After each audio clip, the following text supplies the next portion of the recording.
As he lay dying, he called his students close. What he said next became the most sacred passage in the Zohar. Not a farewell, not a final wish, a transmission, the kind that shakes the foundations of heaven and earth and everything in between, the kind that does not end when the speaker takes his last breath, but multiplies across centuries, finding you, finding me, finding every soul that was ever meant to receive it. That is what we are dealing with today. And I want you to understand something before we go any further. You did not stumble onto this video by accident. There are 8 billion people on this planet, and you are here, in this moment, with this story open before you. That is not coincidence. That is appointment. Something in you recognized the weight of this title, and it would not let you scroll past. Pay attention to that something. It knows more than your mind does. My name is Rabbi Yosef Levi. I am 76 years old. I have spent more than 5 decades studying the hidden light of the Torah, walking the roads of Kabbalah, sitting with the Zohar in the quiet hours before dawn when the world is still and the secrets are close. I have taught in Jerusalem. I have taught in New York. I have sat with men and women who were broken in ways that medicine could not reach. And I have watched the wisdom we are about to explore today do what nothing else could do. I have seen it open locked places inside the human soul. But I am not here today to talk about myself. I am here to talk about the most extraordinary day in the history of Jewish mysticism. I am here to talk about the last day of Rabbi Shimon bar Yochai's life, and more than that, I am here to talk about what his final hours mean for your life. Right now, in this very season you are walking through, because the teaching he gave that day was not just for his students. It was for you. It was always for you. Before we go deeper, I need to ask something of you. If what you are hearing is opening something in you, if it is touching a place that has been waiting to be touched, then right now I want you to press the like button on this video. It takes 1 second and it tells the universe you are receiving this. Then leave a comment below with these words: I carry hidden light. Write that. I carry hidden light. Say it as a declaration, because it is true. And we are going to prove it to you today. And if you have not yet subscribed to this channel, please do that now and turn on the notification bell, because what we study here together is not entertainment. It is the kind of knowledge that changes trajectories. I carry hidden light. Remember those words. We are coming back to them. But before we go to that day, I want to ask you something, and I want you to be honest with yourself. Not with me, with yourself. Are you tired of carrying something that has not yet found its expression? Are you exhausted by the gap between who you know yourself to be on the inside and what the world sees on the outside? Have you spent months or years or maybe longer holding something inside you? Some knowing, some gift, some truth forged in the fire of what you have been through, and you cannot figure out how to bring it forward, or you are afraid to, or you have convinced yourself that the moment is not right, that you are not ready, that the world is not ready, that whoever needs it will find someone else to give it. Do you feel like your deepest offerings are invisible? Does the ache of unlived purpose keep you up at night? Not the dramatic version of that, but the quiet version.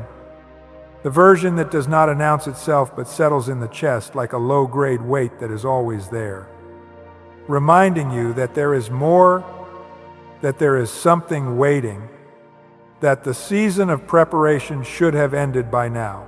If any of that is landing, stay with me, because everything we are about to explore speaks directly into the center of that ache.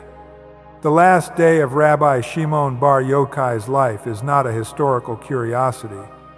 It is a map. It is a mirror.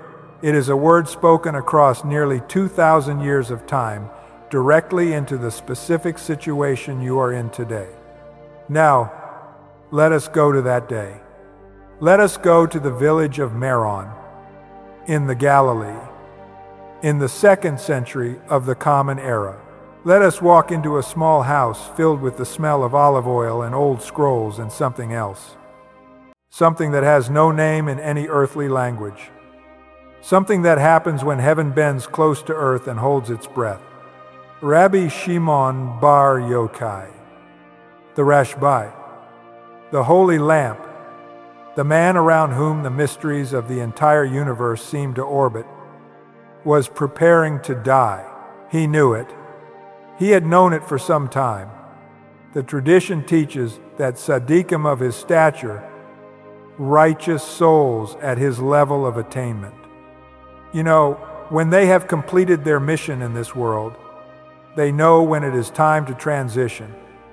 And so Rabbi Shimon had begun to arrange his affairs, to order his teachings, to prepare. Word spread to his closest students. They came, Rabbi Elazar, his son, who had walked with him and suffered with him, who had hidden with him in the cave for 13 years while the Roman authorities sought their lives, Rabbi Abba, the great scribe, the one whose pen would carry these secrets into eternity, Rabbi Yehuda, Rabbi Yoz, Rabbi Chia, Rabbi Yitzchak. They came and they filled the house. And then something happened. Fire surrounded the house, a radiant, consuming, unapproachable fire. The tradition tells us it was the Shekhinah, the divine presence, surrounding Rabbi Shimon as she had always surrounded him, as she had throughout his life of extraordinary holiness. People could not get close. They stepped back. They waited outside, because some moments are too sacred for casual proximity. Rabbi Shimon looked up.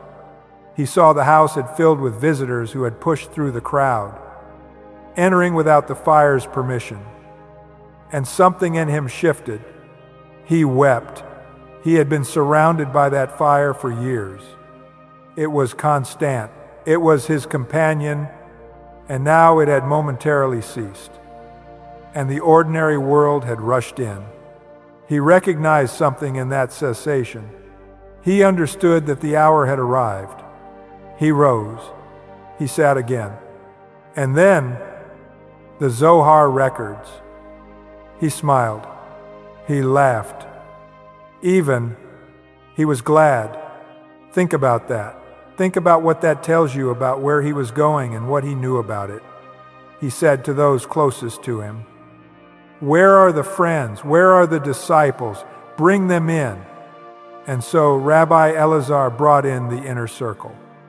Rabbi Abba positioned himself at Rabbi Shimon's shoulder with his pen and his parchment, ready to write, and then Rabbi Shimon spoke the words that would become the opening declaration of the Idra Zuta, the Lesser Assembly, the most sacred section of the entire Zohar. He said, "It is now a time of goodwill. I wish to enter the world to come without shame. Let that land without shame." He had carried the secrets of the deepest mysteries of the Torah, the hidden architecture of creation itself, inside his heart for his entire life. He had taught many things, taught them at extraordinary depth, revealed truths that stunned his students into silence and sometimes killed them with the intensity of the divine light that poured through the teaching. Yes, you heard that correctly. The tradition tells us that 3 of his students died during the Idra Rabbah, the greater assembly, because the light was too much for them. The light that came through Rabbi Shimon was that concentrated, and yet there were things he had not said, secrets he had held back, holy matters so deep, so high, so beyond the capacity of ordinary language that he had kept them, reserved them, carried them in the deepest chamber of his heart. And now, at the threshold of eternity, he said, I will not take them with me. I carry hidden light. Do you feel that phrase differently now? He continued. The holy matters that I did not reveal until now.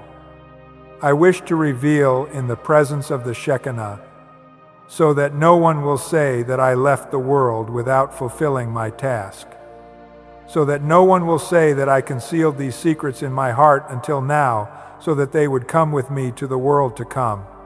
This is extraordinary. Let us slow down here. Let us really be with what he is saying. Rabbi Shimon is facing death. The greatest mystic in Jewish history, the man tradition calls the author of the Zohar, the man who spent 13 years buried to his neck in sand in a cave, communing directly with divine light so intense that when he first emerged from that cave, everything his eyes fell upon burned to ash. He is at the threshold of his departure from this world, and his driving concern, his deepest preoccupation in that final day, is not about himself.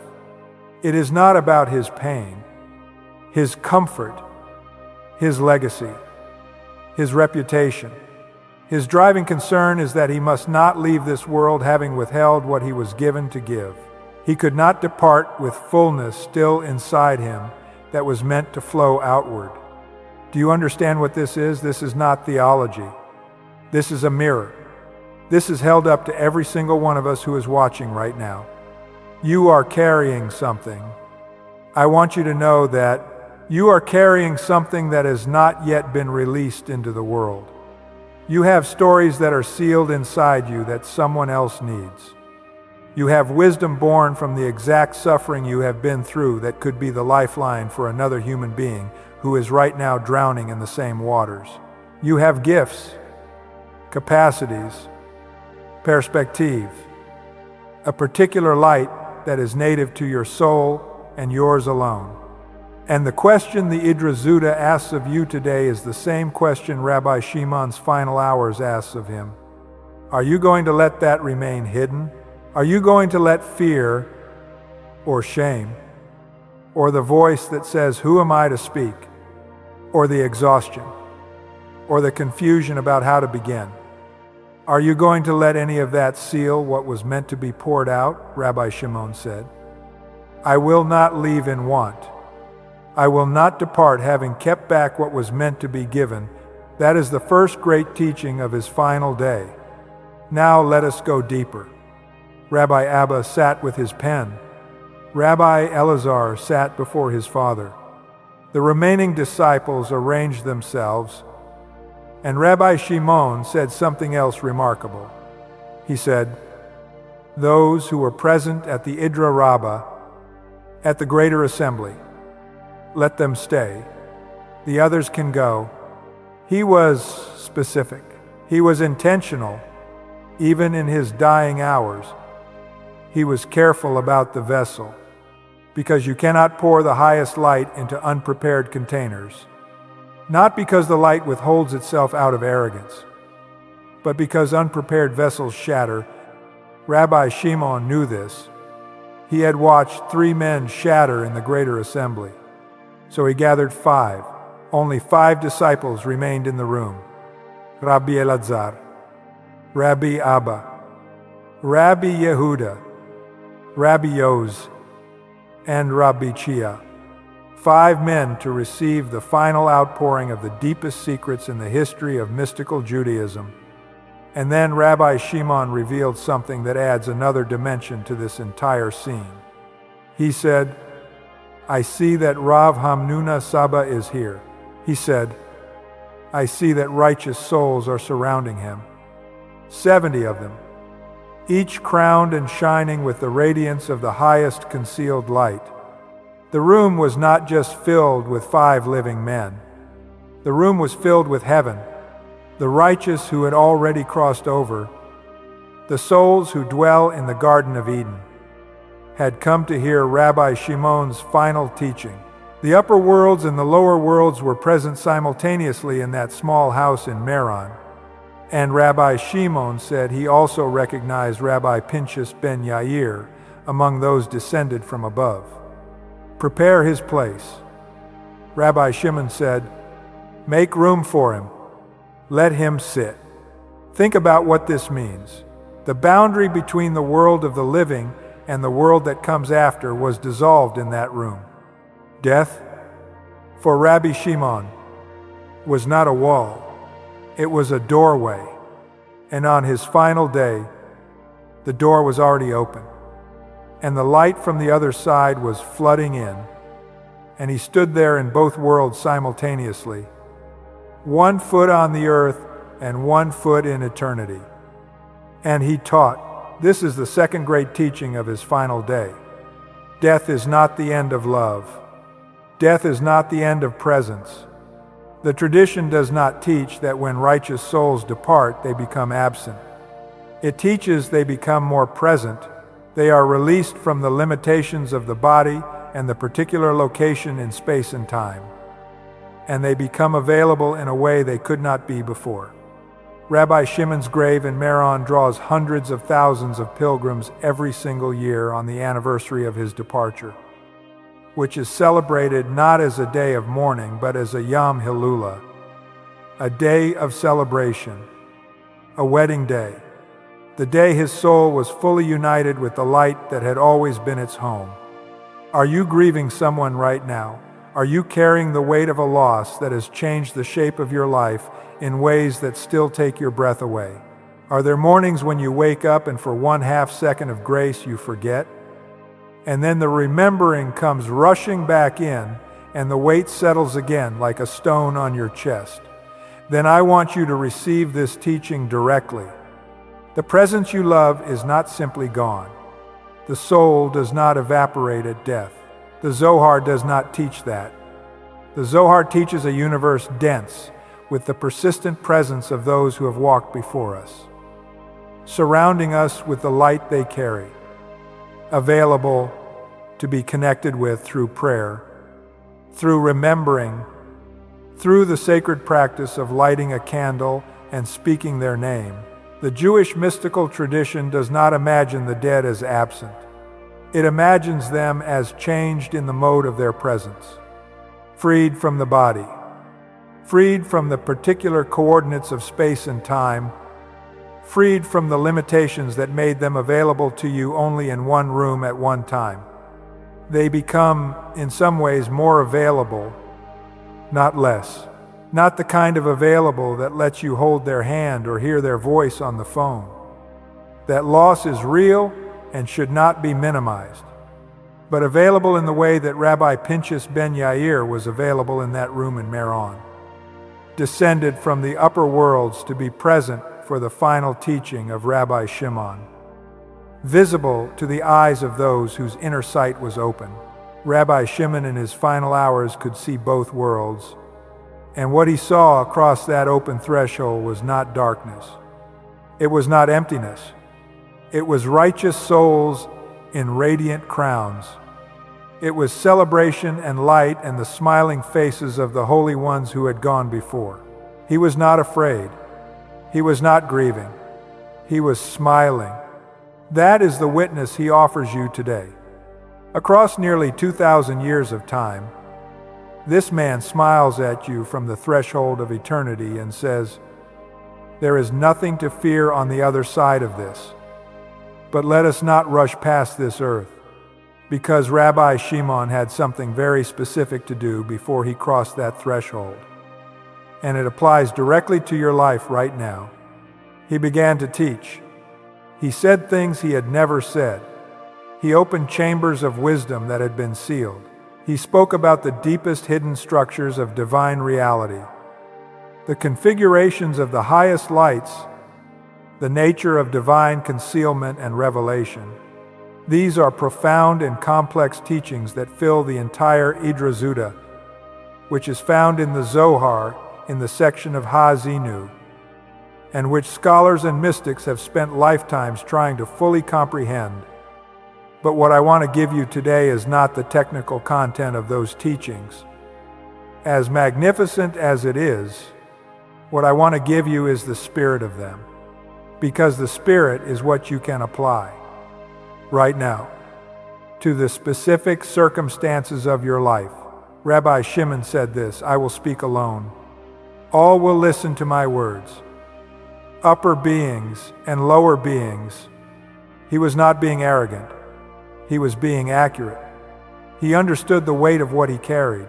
He understood that when a soul has been refined to his degree of clarity, when a vessel has been purified through the kind of fire he had walked through, the words that come through that vessel carry a frequency that resonates in both the visible and invisible realms simultaneously. Upper beings and lower beings, heaven and earth. And he spoke. And Rabbi Abba wrote, "This is the third great teaching of his final day. The teaching about the relationship between the speaker and the scribe, between the one who receives the light and the one who records it so that future generations can benefit." Rabbi Shimon needed Rabbi Abba. This is not a small point. The greatest mystic in Jewish tradition needed someone to hold the pen. The vessel of revelation needed a vessel of documentation. The one who could see needed someone who would write. Because a light that shines in a room and is not recorded is a light that is lost when the lamp goes out. But a light that is written, transmitted, carried forward in language, that light can travel across time in ways that have nothing to do with the physical lifespan of the one who first held it.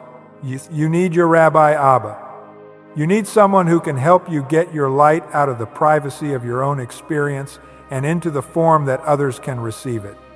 Whether that is a journal, a conversation, a recording, a teaching, a letter, a story told to your children, a testimony shared in a community, a video, a book. The form matters less than the decision to give the light a form at all.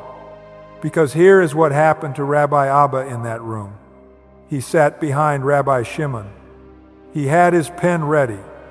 He was writing as Rabbi Shimon spoke. And then, the Zohar records, something extraordinary happened. Rabbi Shimon stopped speaking mid-sentence. He paused on a single word. The word was Chaim, life. He stopped on the word life. And Rabbi Abba, sitting there with his pen, could not lift his head to look at Rabbi Shimon, because the light around the Rashbi had become so intense, so blinding, so beyond anything the eye could bear, that Rabbi Abba had to look away. And he waited. He waited for Rabbi Shimon to continue. And then there was a voice. A voice called out a verse. Then another voice called out another verse. And Rabbi Abba fell to the ground and wept. And when the fire and the light departed, when the room returned to something approaching ordinary visibility, Rabbi Abba looked up. Rabbi Shimon had passed away. He was lying on his right side, and his face was smiling. He had passed from this world to the next on the word Chaim, life. He left the world on the word life.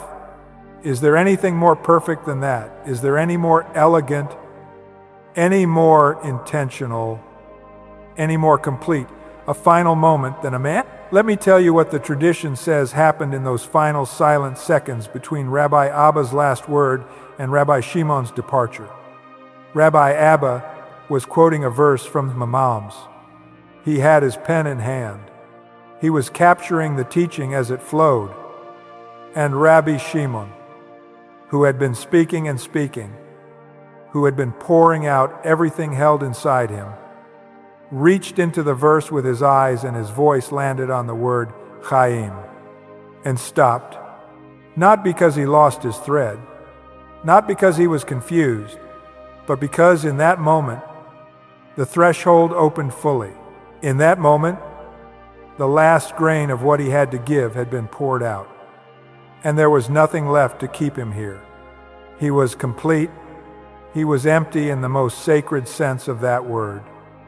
Empty of everything that had been given to him to give, and full in a way that cannot be measured. Full of the light that waited for him on the other side. He stopped on the word life because his life was complete. Is there a more powerful question you could ask yourself today than this? If I were to stop mid-sentence on my last day, what would the word be? What would be the theme, the territory, the preoccupation of my final hour? Would it be fear? Would it be regret? Would it be wondering whether I had done enough, given enough, loved enough? Or would it be life? Would it be fullness? Would it be the word that names what you spent yourself on? We do not control the hour of our departure. Rabbi Shimon understood this and yet chose to treat that day as a day of radical agency, of intentional completion, of deliberate giving. He could not choose the day, but he chose what he did with the day. He chose to pour out. He chose to open what had been sealed. He chose to arrive at the threshold empty of everything withheld. That choice is available to you today, not on your final day. Today, the Zohar is not an artifact of the past. The light of the Idra Zuta is not a historical relic under glass in a museum. It is a living transmission, and you are receiving it right now through this screen, through these words. Across nearly 2,000 years of time, Rabbi Shimon poured it out on his final day, and Rabbi Abba wrote it, and it has been traveling ever since. The Zohar testifies that after Rabbi Shimon's departure, fire flew into the air before his bier as they carried him to his burial place. A heavenly voice called out, "Come and gather for the celebration of Rabbi Shimon bar Yochai." Not, "Come and mourn." Not, "Come and weep." Come and celebrate. Come to the Hillel. This is why every year on Lag BaOmer, the 18th of Iyar, hundreds of thousands of people make their way to Meron in the Galilee and light bonfires and sing and dance at his grave. Not because death is nothing. Death is real. Loss is real. Grief is real. But because for Rabbi Shimon, and for every soul that reaches the wholeness he reached, the departure from this world is completion, not destruction. It is the release of everything withheld into the fullness of the light that was always waiting. Come to the celebration. This is the fourth and deepest teaching of his final day. The purpose of this life is to become empty, to pour out everything you were given to give, to arrive at the threshold of whatever comes next, having withheld nothing of the love, the wisdom, the light, the presence, the courage, the creativity, the service that was seated inside you at your beginning. Rabbi Shimon's final concern was not, "I am afraid." It was not, "I am not ready." It was not, "I wish I had more time." It was, "I must not depart in want. I must give what I was given to give." That is the life well lived, not the life that accumulated the most comfort, or the most safety, or the most security, not the life that avoided the most pain, the life that poured out what it was given to pour out. Now, I want to turn directly to you. Someone watching this right now is in a season that feels like a long waiting room. You have been patient. You have been faithful. You have been doing the inner work quietly, without applause, without recognition. And the question that haunts your most private hours is not whether God is real. You believe that. The question is whether your season of pouring out will ever actually come. Whether everything you have been carrying, everything you have been developing in the hidden place, Everything that has been refined through the particular fire of your particular story will ever actually reach the people it was meant to reach. There is a particular loneliness to that question. The loneliness of someone who knows they have something to give but cannot see the path to giving it. The loneliness of standing at the edge of a river you were built to cross but cannot yet find the bridge. You are surrounded by people who seem to be doing the thing you are called to do, who seem to have found their path, their audience, their moment. And you wonder whether yours will come, whether it was ever meant to come, whether you have misread the signs and the treasure you thought you were carrying is something you only imagined. I need to speak into that. I want to speak to you specifically. Rabbi Shimon spent 13 years buried to his neck in sand in a cave. 13 years, hidden, unseen, developing in the dark like a seed that does not know it is becoming a forest, the fire that surrounded him for the rest of his life, the fire that made people fall back, the fire that made even the greatest of his students ask permission to approach. That fire was forged in the cave. It could not have been forged anywhere else. The hiding was not wasted time. The hiding was the preparation that made everything that came after possible. And I want you to feel the full weight of those 13 years. 13 years is not a retreat. 13 years is not a sabbatical. 13 years in concealment means you watch everything you built get torn down. It means the authorities of the world declare you dangerous and hunt for you. It means the students who depended on you scatter. It means the community that recognized you disperses. It means there are days in that cave where the sand is cold and the darkness is total, and the only light is the light that burns inside you. The light you cannot extinguish no matter how desperate you become. The light that sometimes feels like a torment more than a gift, because it shows you clearly what is not yet built and cannot tell you when the building will begin. 13 years. And what came out of that cave was not a broken man.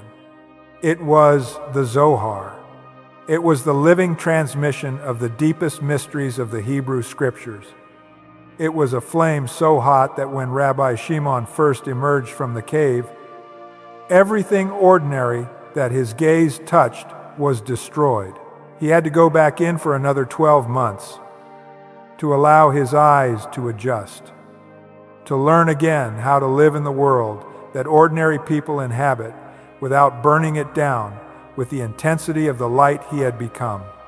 That is what came out of the hidden season. Your hidden season is not wasted time.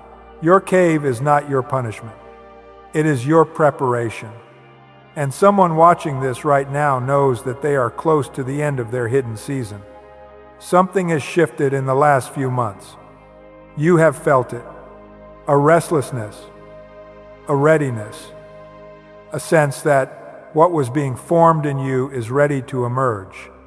Trust that the same wisdom that told Rabbi Shimon it is now a time of goodwill is speaking to you in that restlessness.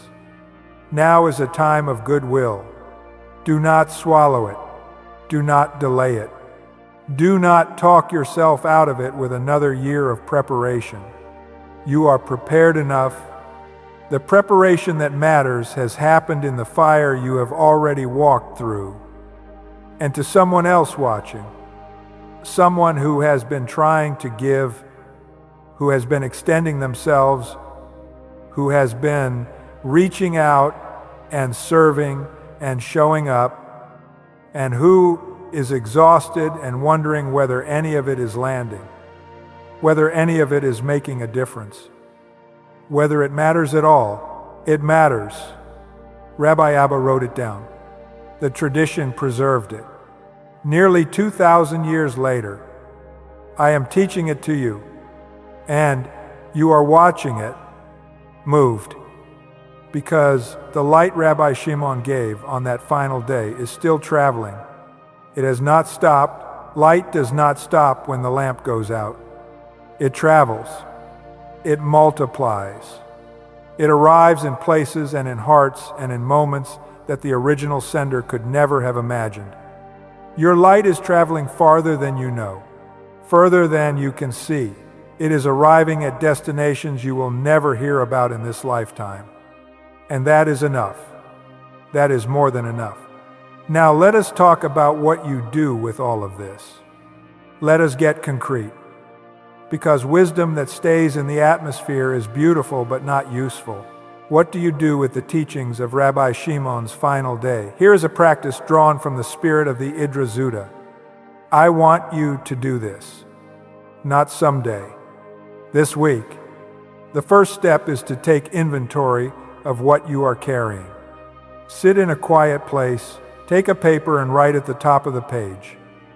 What have I been given that I have not yet given? Not what do I wish I had? Or what do I regret I did not do? What is already inside me right now, seated by my experience, my learning, my love, my suffering, my survival, that has not yet found its way into the world. Write without editing. Write what comes. The wisdom you have gathered from the hardest chapters of your life is part of that inventory.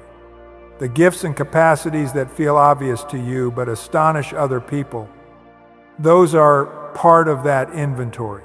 The love you feel but rarely express. The gratitude you hold but rarely speak aloud. Those are part of that inventory. Do not rush this step. Give it 30 minutes in a quiet room with the phone turned over and the interruptions silenced. You have been carrying things for a long time. You owe it to what you carry to give it your full attention for 30 uninterrupted minutes. Light a candle if that helps.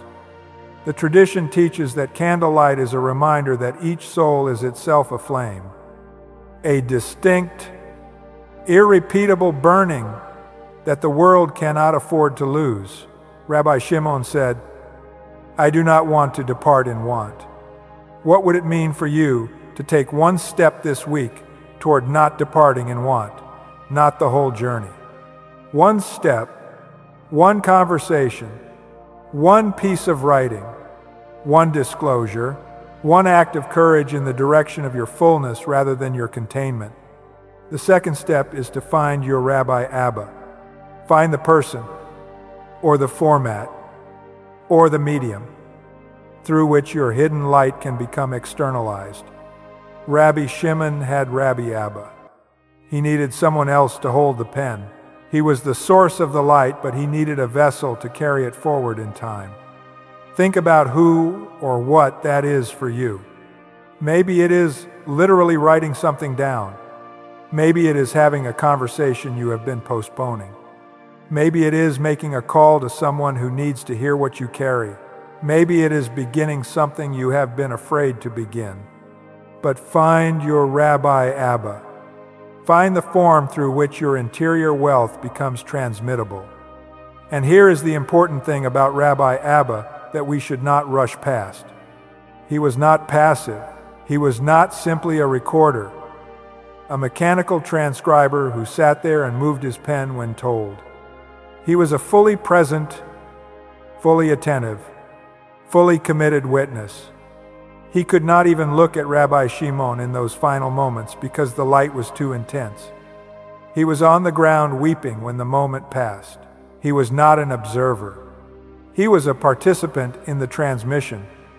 Your Rabbi Abba, your partner in getting your light out of your interior and into the world, needs to be someone like that.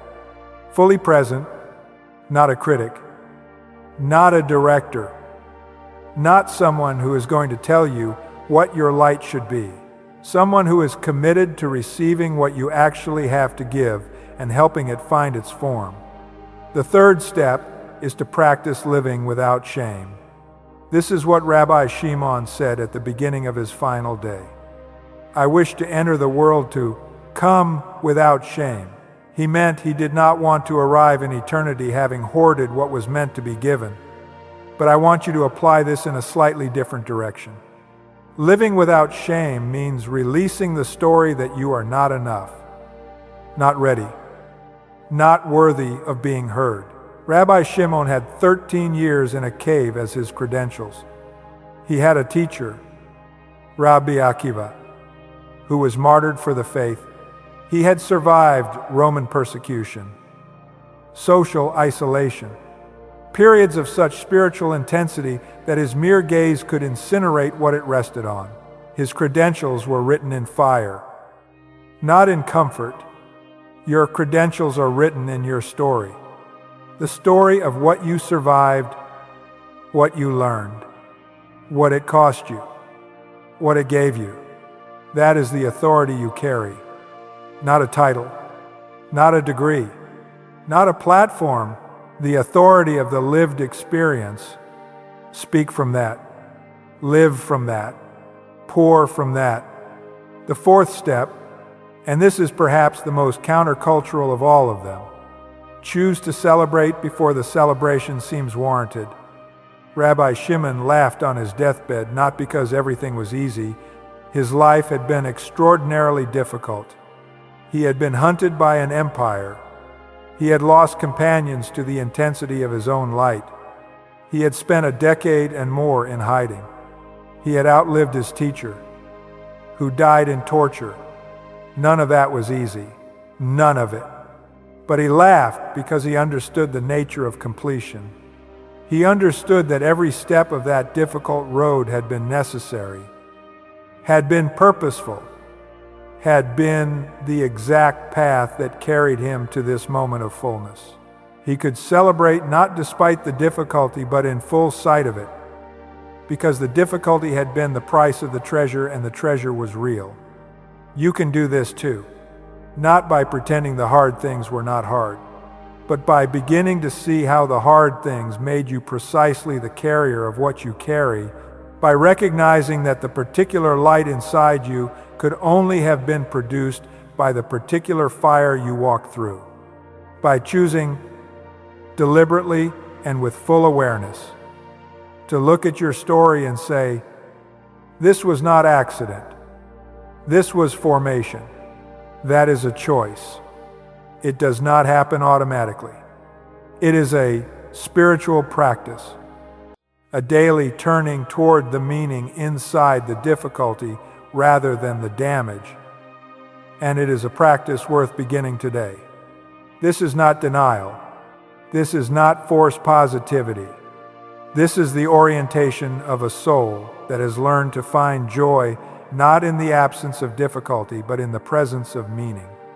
To find celebration not in the completion of the journey, but in the faithfulness of the path. Rabbi Shimon celebrated on his final day because he had lived in alignment with his deepest purpose. He had given what he was given to give. He had loved fiercely. He had hidden for 13 years when hiding was required, and emerged when emerging was required. He had stayed with his students even when the light of his teaching was so strong it put their lives at risk. He had not held back. He had not played small. He had not shrunk from the fullness of what he was called to be.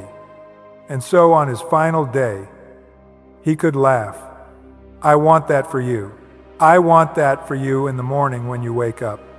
I want that for you in the evening when you lie down. I want it for you in the middle of your ordinary days that feel nothing like the extraordinary final day of a great sage, but which are in fact the material out of which your own extraordinary story is being woven. Pour out what you were given to pour out. Do it laughing. Do it smiling. Do it in the full conviction that what you give does not end when you stop giving it, that it travels, that it multiplies, that it arrives at destinations you will never visit with your own eyes. I carry hidden light. Are those words different now than when we started? Do they feel less like a declaration and more like a description? Because that is what I hope is happening in you right now. Not that I gave you an idea, but that I reminded you of something you already know. Rabbi Shimon did not invent the light he carried. He received it. He developed it. He refined it through extraordinary suffering and extraordinary discipline and extraordinary love. And then, at the moment appointed for him, he gave it. all of it. You received it too. Your light has a source that goes deeper than your biography, deeper than your education, deeper than your achievements or your failures. You were seeded with light at your origin, the same origin that seeded Rabbi Shimon, the same light that surrounded that small house in Meron and made it impossible for ordinary people to approach. That same light, at a scale appropriate to your unique soul and your unique mission, is inside you right now. Do not take it with you unopened. Do not arrive at your own threshold with the treasure still sealed. Someone needs what you carry. Someone is in the dark right now that your particular light, your specific, unrepeatable, no one else has it light, could illuminate. The tradition does not call you to give what you do not have. It calls you to give what you do have, fully, without holding back, without shame. And someone watching this right now, I need to say this directly to you. You have been holding back because you are afraid that what you carry is not significant enough, not impressive enough, not polished enough, not big enough. You have been comparing your interior treasure to the exteriors of other people who seem to be shining more brightly, reaching more people, speaking more confidently, walking more boldly. And in that comparison, you have been talking yourself into silence. Rabbi Shimon's 5 remaining disciples in that room were not the most famous people in the Jewish world. They were 5 men, 5. And what they received in that room changed the spiritual trajectory of the entire Jewish people for the next 2,000 years and beyond. 5 was enough. You do not need the whole world to show up for your pouring out. You need the ones who are meant to receive it. And they are already looking for you. They are already moving toward you. The ones who need the specific light you carry are already in motion in your direction. Be ready. Be open. Be willing. Give it. Now let me close with the blessing that was spoken over Rabbi Shimon's departure, adapted for you, for this moment, for the life you are walking into. May you be released from every story that says you are not enough to give what you were given to give. May the fire that surrounded Rabbi Shimon's house, the fire that was the presence of the living divine, surround your life and your work and your relationships and your most private fears. May the hidden light you carry find its form and its expression and its audience without further delay. May you be given your Rabbi Abba, your scribe, your partner, your vessel, the person or the medium through which your interior wealth becomes transmittable across time. May the word that is on your lips when you take your last breath be the word Kayim, life, because you will have lived in the full meaning of that word. And may you, on your final day, be found smiling. Before I go, I have to say this once more. If this teaching reached something real in you, something that was waiting to be reached, then leave a comment below right now with these words, I carry hidden light. Write it as the declaration it is. Write it in the full understanding of what Rabbi Shimon's final day teaches you, that the light is real, that it is inside you, that it was given to you to give, and that this is your moment to begin releasing it without shame and without holding back. Subscribe to this channel.